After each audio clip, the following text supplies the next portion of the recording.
Sveiki, gal galite prisistatyti? Sveiki, galiu. Esu Kostas iš Mokėjimo LT. Ir šiek tiek plačiau apie savo veiklą.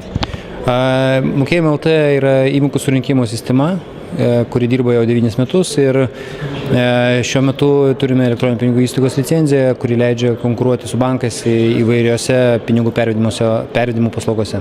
Tai vadinasi, esate glaudžiai susijęs su elektroninė komercija, taip? Visiškai teisingai. O jūs dalyvaujate čia pirmais metais? Aš pats asmeniškai čia dalyvauju pirmą kartą. Ir manote, kad yra naudinga?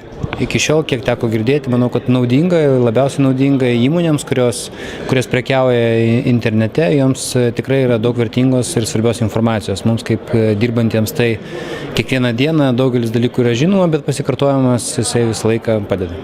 Tai ar išgirdote ką nors naujo?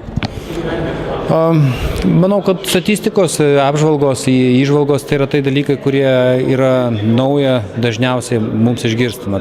Patys įrankiai, tai dažnai jais tenka naudotis ir daug detaliau negu kad čia pademonstruoja, bet tai tiek. O ką galvojate apie elektroninės komercijos perspektyvas Lietuvoje? Jos turi didelį potencialą augti, nes mes tą matom iš statistikos lyginant su kitom šalim, kaip UK. Ir tai bus dar 2-3 kartus augs per keletą ateinančių metų. Ir tai ne tiek, kad elektroninė komercija iš kompiuterių, kiek iš mobilių telefonų ir planšečių, turbūt ten augs daugiausiai. Tai skamba labai pozityviai. Ačiū Jums.